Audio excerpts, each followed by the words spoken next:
तर बघा, past perfect tense मराठीत काय म्हणतात? पूर्ण भूतकाळ. परफेक्ट म्हणजे पूर्ण, म्हणून पूर्ण भूतकाळ. ठीक आहे. तर याच्यामध्ये ओळखण्याची सोपी पद्धत म्हणजे इथे हॅड असतो आणि व्हर्बचं तिसरं रूप असतं म्हणजे पास्ट पार्टिसिपल असतो.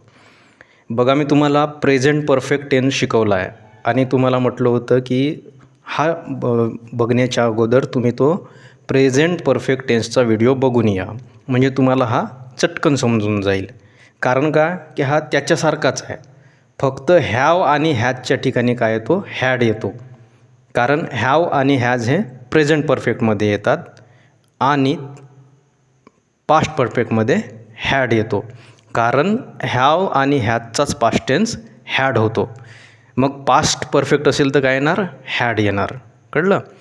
हॅड असेल आणि वर्बचं कितवं रूप असेल? तिसरं. ह्या दोन्ही गोष्टी आवश्यक आहेत. फक्त हॅड आहे म्हणून परफेक्ट होणार असं नाही आहे. तर हॅव आणि हॅव, हॅज किंवा हॅडसोबत काय पाहिजे? वर्बचं तिसरं रूप पाहिजे. टेन्स ओळखण्याच्या या काही ट्रिक्स आहेत, आहे की नाही. वर्बला जर ING लागलेला असेल तर कोणता असतो? कंटिन्यूअस असतो. मग त्याच्यासोबत प्रेझेंटचा जर हेल्पिंग वर्ब असेल तर तो प्रेझेंट कंटिन्यूअस होतो. पास्टचा हेल्पिंग वर्ब असेल वॉच किंवा वेअर तर तो पास्ट कंटिन्यूअस होतो, आहे की नाही. तर तसंच हे पण एक ट्रिक आहे. जर वर्बचा तिसरा रूप असेल आणि जर हॅड असेल तर तो पास्ट परफेक्ट होतो. जर वर्बचा तिसरा रूप असेल परंतु त्याच्यासोबत जर प्रेझेंटचा जर हेल्पिंग वर्ब असेल, प्रेझेंट परफेक्टचा कोणता हेल्पिंग वर्ब आहे प्रेझेंट परफेक्टचा? हॅव किंवा हॅज, आहे की नाही. आता हॅव केव्हा वापरायचा आणि हॅज केव्हा वापरायचा ते मी तुम्हाला त्याच्यामध्ये शिकवलेलं आहे प्रेझेंट परफेक्ट टेन्समध्ये. त्याच्यामुळे तो तुम्ही व्हिडिओ बघून घ्या नसेल बघितलेला. बघा, इथं मी जो तुम्हाला होमवर्क देतो तर तो मला माहिती आहे की तो होमवर्क तुम्ही करता नक्की, मला हे माहिती आहे. कारण एक वेळा तुम्ही शाळेतला होमवर्क केला नसेल शाळेत असताना, पण हा कराल. कारण का? कारण ही शाळा नाही आहे. इथं तुम्ही तुम्हाला कोणी जबरदस्तीनं करायला सांगत नाही आहे, बरोबर आहे. इथं जो तुम्ही इंग्लिश शिकत आहात ते स्वतःच्या इच्छेने आणि स्वतःच्या प्रगतीसाठी शिकत आहात, बरोबर आहे. ही तुमची स्वतःची इच्छा आहे. त्यामुळे तुम्हाला इथं जो होमवर्क सांगितला जाईल तो तुम्ही नक्कीच पूर्ण कराल हे मला माहिती आहे, कारण तुमची स्वतःचीच इच्छा आहे शिकण्याची. ठीक आहे. त्याच्यामुळे तुम्ही तो व्हिडिओ नक्की बघाल प्रेझेंट परफेक्ट टेन्सचा. त्याच्यामध्ये तुम्हाला सांगितलं गेलेले आहे की हॅव केव्हा वापरायचा आणि हॅज केव्हा वापरायचा. आणि हॅव आणि हॅजचाच पास्ट टेन्स हॅड होतो, म्हणून पास्ट परफेक्ट टेन्समध्ये काय येतो? हॅड येतो आणि व्हर्बचं तिसरं रूप असतं. आता याचे काही एक्झाम्पल्स बघा. बघा, पहिला, I had given you pen. I had given. आता गिवन तुम्हाला इथं दिसत आहे, तर हा तुम्हाला माहीत पाहिजे की हा पास्ट पार्टिसिपल आहे, म्हणजे वरचा हा तिसरा रूप आहे, हे तुम्हाला माहीत पाहिजे. आता केव्हा माहीत होईल? जेव्हा तुम्ही ते कराल. मी तुम्हाला मागे एक फोटो टाकला होता, त्याच्यामध्ये जे नेहमी कॉमनली जे यूज केले जातात वर्ब त्यांचे तीनही रूपं होते, आहे की नाही. आणि ते तुम्हाला मी करायला सांगितले होते, ते तर तुम्ही केले असतीलच हे मला माहिती आहे, कारण तुम्हाला स्वतःलाच इंग्रजी शिकायचं आहे. ठीक आहे. ते मी परत टाकतो. नवीन काही आपल्याकडे जॉईन झालेले आहेत मुलं, तर त्यांच्यासाठी ते पुन्हा टाकतो मी आणि परत त्यासोबत आणखी दुसरे टाकतो. ते तुम्ही करा. बघा, काय होतं की जे मॅक्सिमम जे वर्ब आहेत ना इंग्लिशमधले, त्याचा दुसरा रूप आणि तिसरा रूप हा ED लावून होतो. जर तुम्हाला माहीत नसेल एखाद्या ठिकाणी तर तुम्ही ED लावू शकता. जसं की मला सांगायचं आहे तुम्हाला की समजा टॉक आहे, TALK. टॉक म्हणजे काय? बोलणे. तर त्याचा पास्ट टेन्स काय होतो? त्याला ED लावायचा, टॉक्ड, आहे की नाही. त्याचा आणि ज्याचा पास्ट टेन्स ED लावून होतो त्याचा पास्ट पार्टिसिपलसुद्धा तोच असतो. सिम्पल, आहे की नाही. म्हणजे टॉकचा जर पास्ट टेन्स जर टॉक्ड झाला, TALK ED, तर त्याचा पास्ट पार्टिसिपल पण तोच असतो, टॉक्डच असतो. ठीक आहे. आणखी जर दुसरं कुठलं उदाहरण रे, तुम्ही सांगा बरं एखादं उदाहरण असं ED. म्हणजे मॅक्सिमम जे वर्ड आहेत ना इंग्लिशचे, त्याचा पास्ट टेन्स हा ED लावून होतो आणि पास्ट पार्टिसिपलसुद्धा नंतर तो ED लावूनच होतो. ज्याचा पास्ट टेन्स ED लावून झालेला आहे त्याचा पास्ट पार्टिसिपल पण तोच असतो. ठीक आहे. आणि मॅक्सिमम वर्बचे तेच असतं. फक्त काही एक्सेप्शन्स आहेत, ते तुम्हाला करावे लागतील आणि त्याचा फोटो आपण इथं टाकत असतो, ते तुम्ही करून घ्या. जसं दुसरं एक्झाम्पल मी तुम्हाला सांगतो. स्टॉप आहे. स्टॉपचा पास्ट टेन्स काय होतो? स्टॉप्ड. मग त्याचा पार्टिसिपल पण काय होणार? स्टॉप्ड हेच होणार. ठीक आहे. ओके. आता आपण एक्झाम्पल्स बघू. I had given you pen. तर गिव हा पास्ट पार्टिसिपल आहे, तिसरा रूप आहे कोणाचा, गिवचा. मग तुम्हाला इथं दिसलं, इथं वर्ब जो आहे तो तिसऱ्या रूपामध्ये आहे, V3 आहे. ठीक आहे. आणि हॅड आलेला आहे.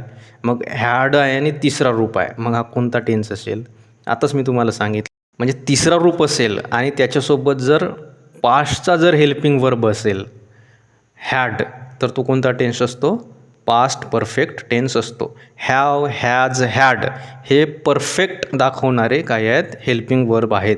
जसं आपण कंटिन्यूसमध्ये बघितलं ना, वर्बला जर ING लागला असेल तर तो कंटिन्यूस असतो, आहे की नाही. तर हॅव, हॅज किंवा हॅड असेल आणि त्याच्यासोबत जर क्रियापदाचं तिसरं रूप असेल तर पटकन ओळखायचा हा कोणता टेन्स आहे, परफेक्ट टेन्स आहे. मग आता तो प्रेझेंट परफेक्ट आहे का, पास्ट परफेक्ट आहे का, फ्युचर परफेक्ट आहे, कसं ओळखाल, तर हेल्पिंग वर्ब कुठला आहे त्याच्यासोबत बघायचा. जर हॅव आणि हॅज असेल आणि तिसरं रूप असेल तर प्रेझेंट परफेक्ट. हॅड जर असेल तर आणि वर्बचं तिसरं रूप असेल तर past perfect. Will have, shall have जर आलं आणि तिसरं रूप असेल तर ते फ्युचर परफेक्ट. कारण विल, शाल हे फ्युचर दर्शवणारे वर्ड्स आहेत. ठीक आहे. आणि जसं प्रेझेंट परफेक्टमध्ये तुम्हाला हॅव केव्हा वापरायचा, हॅज केव्हा वापरायचा हे जाणून घ्यावं लागतं. पास्ट परफेक्टमध्ये तसं काहीच टेन्शन नाही आहे, फक्त हॅड हा वर्ड आहे. कारण दोघांचा पास्ट टेन्स, हॅवचा आणि हॅजचा या दोघांचा पास्ट टेन्स काय होतो, हॅड होतो. म्हणून इथं ते भानगडच नाही आहे, खूप सोपं आहे. तर एकच इथं काम आहे, हॅड असेल आणि क्रियापदात तिसरं रूप असेल तर तो डोळे झाकून कोणता टेन्स होतो, पास्ट परफेक्ट टेन्स होतो. हां, तर इथं बघा काय म्हटलेलं आहे, I had given you pen. ठीक आहे. आता पूर्ण भूतकाळ आहे रे हा, पास्ट परफेक्ट टेन्स आहे, पूर्ण भूतकाळ आहे. म्हणजे काय, भूतकाळात सुद्धा क्रिया काय झालेली आहे, पूर्ण झालेली आहे. बघा, भूतकाळात सुद्धा क्रिया चालू असू शकते, आपण बघितलेलं आहे. चालू भूतकाळ म्हणजे काय, भूतकाळात क्रिया चालू होती. मी क्रिकेट खेळत होतो, मी गाणं लिहत होतो, मी कविता म्हणत होतो, आहे की नाही. भूतकाळच आहे, म्हणत होतो, पण भूतकाळसुद्धा क्रिया काय होती, चालू होती. परंतु इथं काय, पूर्ण भूतकाळ म्हणजे भूतकाळात सुद्धा, भूतकाळ तर आहेच पण त्याच्यात सुद्धा ती क्रिया काय झालेली होती, पूर्ण झालेली होती. मग इथं I had given you pen म्हणजे काय, मी तुला पेन दिलेलं होतं, आहे की नाही. मी तुला पेन दिलेलं होतं म्हणजे भूतकाळसुद्धा क्रिया काय झालेली होती, कंप्लीट झालेली होती, आहे की नाही. समजत आहे. जर मी असं म्हटलं की मी तुला पेन देत होतो, तर हा चालू भूतकाळ झाला, म्हणजे क्रिया चालूच आहे, देत होतो, आहे की नाही. पण इथं काय, मी तुला पेन दिलेलं होतं. दुसरं एक्झाम्पल बघा, यू हॅड स्टॉप्ड मी. आता इथं तुम्हाला ढळढळीतपणे हॅड दिसतोय, स्टॉप्ड दिसतोय, आहे की नाही. हॅडसमोर क्रियापदाचं कितवं रूप येतं रे, नेहमी तिसरं रूप येतं, दुसरं येतं का नाही. हॅड, हॅव, हॅड, हॅज यांच्यासमोर क्रियापदाचं कितवं रूप येतं, नेहमी जर वर्ब असेल तर ते तिसरं रूप येतं. ठीक आहे. तर इथं बघा तुम्हाला हॅड दिसतोय, स्टॉप्ड दिसतोय, तिसरं रूप दिसतोय. मग हा कोणता टेन्स आहे, पास्ट परफेक्ट आहे की नाही. आता याचा अर्थ काय होणार, you had stopped me. Stop म्हणजे काय, थांबवणे. स्टॉपचा अर्थ काय होतो, थांबवणे. आणि स्टॉप्ड म्हणजे काय, थांबवले, आहे की नाही. तर यू हॅड स्टॉप्ड मी म्हणजे काय, तू मला थांबवले होतेस, आहे की नाही. तू मला किंवा तू मला थांबवलं होतंस, आहे की नाही. असं आपण सुलभ मराठीमध्ये करायचं त्याचं भाषांतर. यू हॅड स्टॉप मी, तुम्ही मला थांबवला होतात, असं पण त्याचा अर्थ होतो. यूचा अर्थ तू किंवा तुम्ही असा होतो ना. मग तू म्हणून जर वापरायचं असेल तर काय होणार, तू मला थांबवलं होतंस, आहे की नाही. आणि तुम्ही म्हणून जर वापरायचं असेल तर तुम्ही मला थांबवलं होतात. तिसरं बघा, सुनीता अँड नताशा हॅड संग अ सॉन्ग. आता इथं बघा, सुनीता अँड नताशा अनेक वचन आहे, तरी पण काय आलेलं आहे, हॅडच आलेलं आहे. ठीक आहे. कारण पास्ट परफेक्टमध्ये काय येतो, हॅड येतो. ठीक आहे. सुनीता अँड नताशा हॅड संग. आता संग बघा, संग हा काय आहे, तिसरा रूप आहे कोणाचा, सिंगचा. सिंग म्हणजे गाणे गायने, गाणे गाणे, आहे की नाही, गाणे म्हणणे, आहे की नाही. आणि सिंगचा पास्ट टेन्स काय, सॅंग म्हणजे काय, गाणे गायलं. आणि संग म्हणजे काय, गाणं गायलेलं होतं किंवा गायलेलं. संग म्हणजे काय, गायलेलं, आहे की नाही. संग म्हणजे काय, गायलेलं. ठीक आहे. सिंग म्हणजे गाणे, सॅंग म्हणजे गायलेला, गायलेली. ठीक आहे. आणि संग म्हणजे काय, गायलेलं, आहे की नाही. पास्ट पार्टिसिपल आहे, पूर्ण झालेली आहे क्रिया. तर बघा, सुनीता अँड नताशा हॅड संग अ सॉन्ग, आहे की नाही. आता याचा अर्थ काय होणार, संग सांग गायलेलं आहे रे. संगचा अर्थ काय होतं? गायलेलं. कुणी गायलेलं? सुनीता अँड नताशा. मग काय? सुनीता अँड नताशा गायलेलं काय? अ सॉन्ग म्हणजे काय? गीत आहे की नाही, किंवा गाणं. तर आपण याचं मराठीत काय करणार भाषांतर? सुनीता आणि नताशाने गीत गायलेलं होतं. काय? गीत गायलेलं होतं. कारण काय? पूर्ण भूतकाळ आहे, हॅड आणि तिसरं रूप आहे. म्हणून असं आपण नाही म्हणणार फक्त की सुनीता आणि नताशानं गीत गायलं, असं नाही म्हणणार आपण. काय? हॅड आलेलं आहे ना, मग काय? गायलेलं होतं, एखादी क्रिया केलेली होती, असं जर म्हणायचं असेल तेव्हा पास्ट परफेक्ट वापरला जातो. हे पक्क डोक्यात घालून घ्या तुम्ही. पास्ट परफेक्ट म्हणजे काय? एखादी क्रिया केलेली होती, फक्त केलेली नाही, केलेली होती. समजत आहे का? Past perfect. ठीक आहे. मग सुनीता आणि नताशाने गाणं गायलेलं होतं किंवा गीत गायलेलं होतं, असा त्याचा अर्थ होतो. चौथं बघा, had he told you to go. आता याचा अर्थ बिर्थ जाऊ द्या, आता नीट लक्ष द्या. आता क्वेश्चन नाही, पण घाबरायचं कारण नाही. आपण आपल्या नियमान जायचं. बघा, हॅड दिसतोय तुम्हाला इथं, टोल्ड दिसतोय.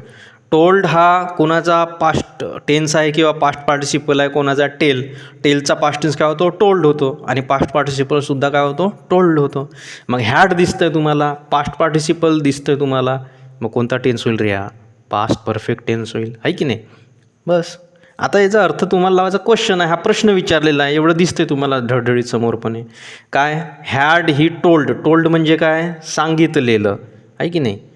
पास्ट पार्टिसिपल वापरलेलं आहे म्हणून V3 असं वापरलेलं आहे म्हणून, कारण हॅड आलेलं आहे. आता बघा, had he told you to go म्हणजे काय? सांगितलेलं होतं. कुणी? ही म्हणजे काय? तो, आहे की नाही? ही म्हणजे काय? तो. तर हॅड ही टोल्ड म्हणजे काय? त्यानं सांगितलेलं होतं. कुणाला? यू, तुला. काय? टू गो म्हणजे कशासाठी? जाण्यासाठी. मग इथं प्रश्न विचारलेला आहे, त्यानं सांगितलेलं होतं तुला जाण्यासाठी. आणि प्रश्न आहे, म्हणजे प्रश्न कसा विचारला जाईल? त्याने तुला जाण्यासाठी सांगितलेले होते काय? कारण प्रश्न विचारलेला आहे. तुला त्याने किंवा त्यानेपासून आपण सुरुवात करू. त्याने तुला जाण्यासाठी सांगितलेले होते का? Had he told you to go, आहे की नाही? असं आहे. पाचवं बघा, what had mister Singhania told you, आहे की नाही? आता इथे पण बघा, तो वाक्य सोडून द्या तुम्ही. आता फक्त इथे बघा काय काय दिसतंय तुम्हाला? हॅड दिसतोय आणि टोल्ड दिसतोय, V3 दिसतोय, आहे की नाही? आणि हॅड दिसतोय. मग हा कोणता टेन्स आहे रे? हॅड आहे आणि V3 आहे. मग कोणता टेन्स आहे? पास्ट परफेक्ट टेन्स आहे. मला माहीत आहे, हुशार आहे तुम्ही, जबरदस्त आहे, बिलकुल परफेक्ट ऑडियन्स आहे माझी, बिलकुल परफेक्ट स्टुडंट आहे तुम्ही माझे, आहे की नाही? हॅड आहे आणि V3 आहे. मग कोणता टेन्स आहे? पास्ट परफेक्ट टेन्स आहे. मग आता याचा अर्थ बघा, व्हॉट हॅड मिस्टर हॅड आहे म्हणजे क्रिया कोणती तरी झालेली आहे रे. काय झालेली आहे? टोल्डची क्रिया झालेली आहे. टोल्ड म्हणजे काय? सांगितलेलं आहे. कुणी? मिस्टर सिंघानियाने. कुणाला? टोल्ड यू, कुणाला सांगितलेलं आहे? तुला, आहे की नाही? मग व्हॉट म्हणजे काय? आहे की नाही? तर हॅड आहे म्हणजे क्रिया पूर्ण झालेली आहे. कोणती क्रिया पूर्ण झालेली आहे? सांगितलेलं आहे. कुणी? मिस्टर सिंघानियानी. सब्जेक्ट आधी येतो ना, मग मिस्टर सिंघानियानी सांगितलेलं आहे. कुणाला? तुला, आहे की नाही? आणि इकडे काय आलेला? काय? व्हॉट म्हणजे काय? म्हणजे मिस्टर सिंघानियाने तुला काय सांगितलेलं होतं, आहे की नाही? हॅड आहे ना, म्हणजे काय? मिस्टर सिंघानियांनी तुला काय सांगितलेलं होतं, आहे की नाही? एखाद्या पार्टीमध्ये एखादा माणूस विचारताय त्याला, आहे की नाही, की मिस्टर सिंघानियांनी तुला काय सांगितलेलं होतं तेव्हा, आहे की नाही? असं आहे ते. What had mister Singhania told you, Mr सिंघानियांनी तुला काय सांगितलेलं होतं.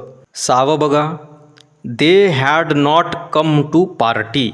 आता इथे बघा तुम्हाला हॅड दिसतोय आणि कम दिसतोय. कमचा पास्ट टेन्स होतो केम आणि पास्ट पार्टिसिपल होतो कम. परत समजत आहे. तर आता हॅड आहे म्हणून इथं जो कम वापरलेला आहे तो काय म्हणून वापरलेला आहे, पास्ट पार्टिसिपल म्हणून वापरलेला आहे, कारण हॅड आलेला आहे. तर हा V3 असा आहे तो कम. कम, केम, कम. कमचा पास्ट टेन्स केम आणि पास्ट पार्टिसिपल कम पुन्हा. ठीक आहे. आता तुम्हाला इथं मग हॅड दिसत आहे आणि पास्ट पार्टिसिपल दिसत आहे. मग हा कोणता टेन्स आहे? हॅड आहे आणि V3 आहे. मग कोणता टेन्स आहे? पास्ट परफेक्ट टेन्स आहे की नाही. आता इथं बघा खाली दाखवलेलं आहे हॅडंट केलेलं आहे. म्हणजे काय, हॅड नॉट हे असं पण लिहिलं जातं, हॅडंट असं पण केलं जातं.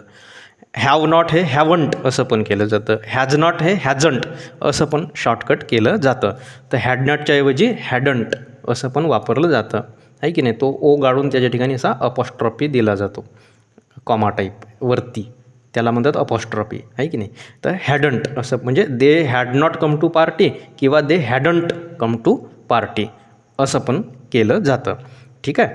हॅड नॉटच्या जागी काय वापरलं जाऊ शकतं, हॅडंट वापरलं जाऊ शकतं. आता याचा अर्थ बघा, they hadn't come to party. आता बघा रे, जर असं असतं वाक्य की they had come to party, come म्हणजे काय, येणे, दे म्हणजे ते, मग हॅड आहे म्हणजे काय, क्रिया पूर्ण झालेली आहे. मग काय म्हटलं असतं, कम म्हणजे येणे म्हणजे काय, ते पार्टीला आलेले होते. ते क्रिया पूर्ण झालेली होती ना भूतकाळामध्ये. परफेक्ट टेन्स आहे, पास्ट परफेक्ट आहे, म्हणजे क्रिया काय पूर्ण झालेली होती. कम म्हणजे येणे. So they had come to party म्हणजे काय अर्थ झाला असता की ते पार्टीला आलेले होते. पण इथं नॉट आलाय, दे हॅड नॉट. मग काय होणार याचा अर्थ की ते पार्टीला आलेले नव्हते.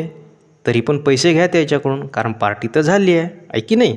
हां, तर they had not come to party म्हणजे काय, ते पार्टीला आलेले नव्हते. 7वं बघा, when had they bought the ticket.